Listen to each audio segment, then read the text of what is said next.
Oh, and another factor. Apparently, the squatter got it on video.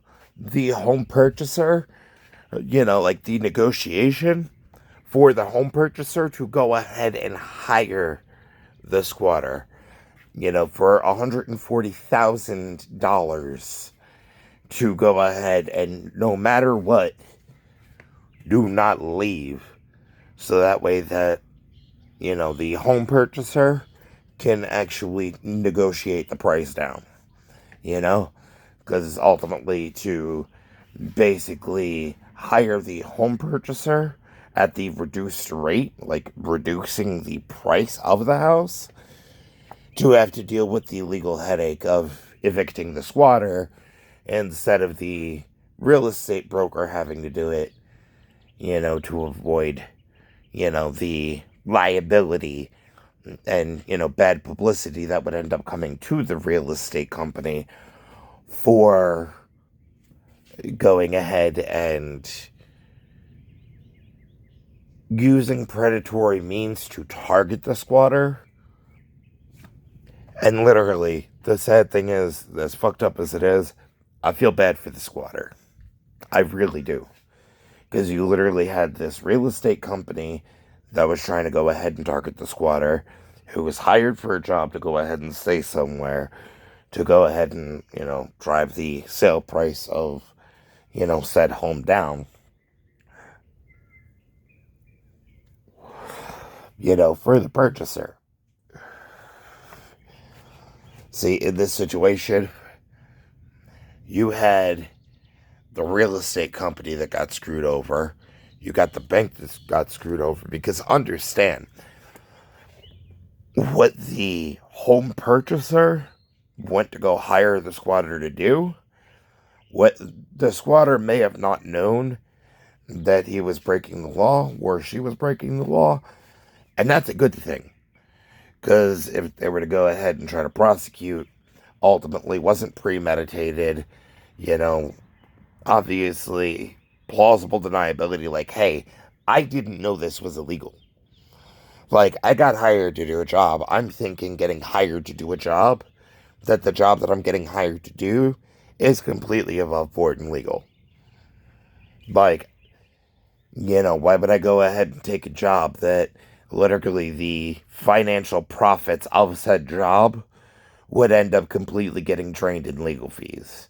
Like, there would literally be no point because, ultimately there would be no legal fees if, that job wasn't offered in the first place, So, why don't you go ahead and,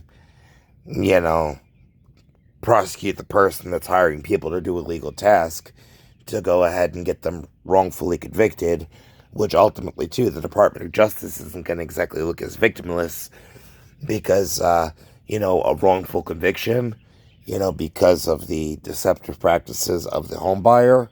Yeah, ultimately, that right there is a price that the Department of Justice would have also ended up having to pay. Because if they would have acted on said wrongful conviction,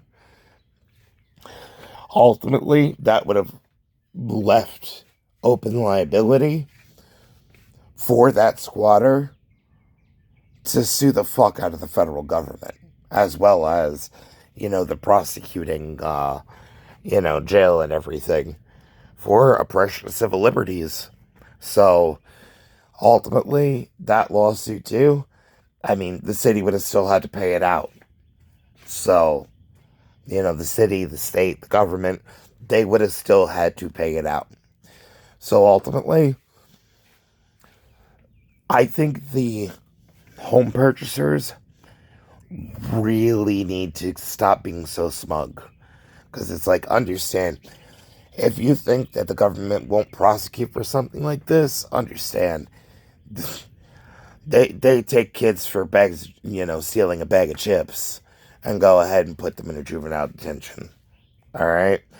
So if you think that going ahead and stealing, almost, hundreds of thousands of dollars in equity, while simultaneously setting up a scenario that could have left the Department of Justice to end up completely and utterly having to pay out on a lawsuit, of prosecutorial misconduct, all because that home buyer wanted to defraud the bank, defraud the real estate company, as well as now, because of the factor of costing the Department of Justice all of that money in restitutions, would have literally also been defrauding, law enforcement, because of the fact that ultimately that money that, they would have had to pay out in that settlement,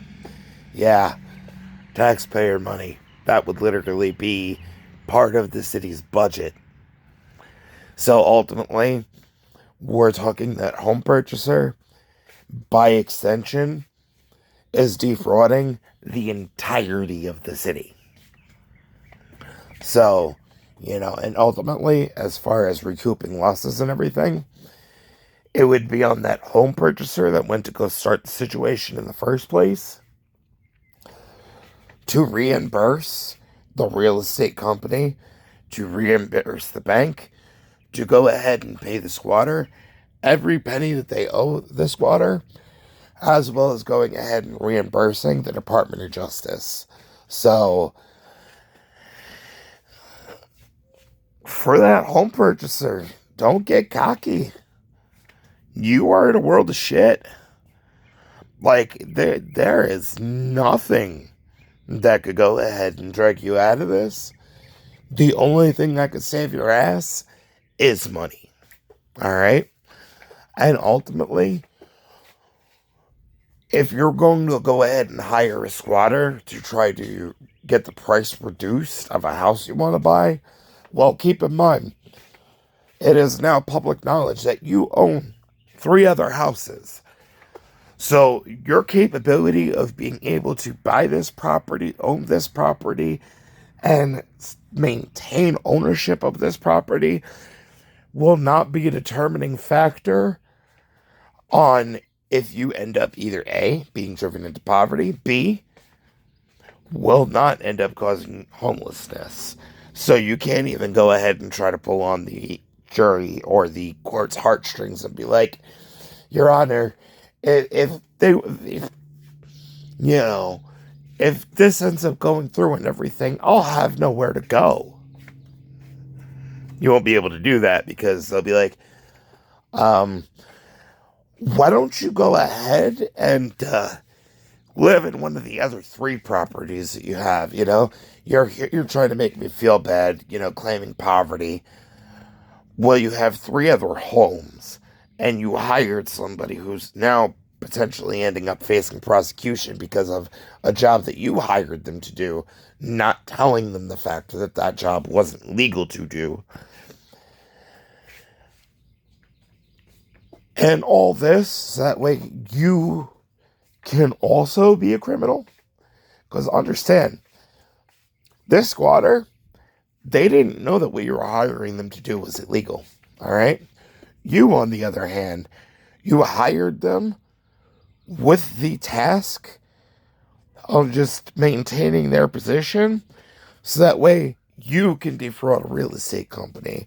And by defrauding the real estate company, you have, by extension, defrauded the bank by going ahead and,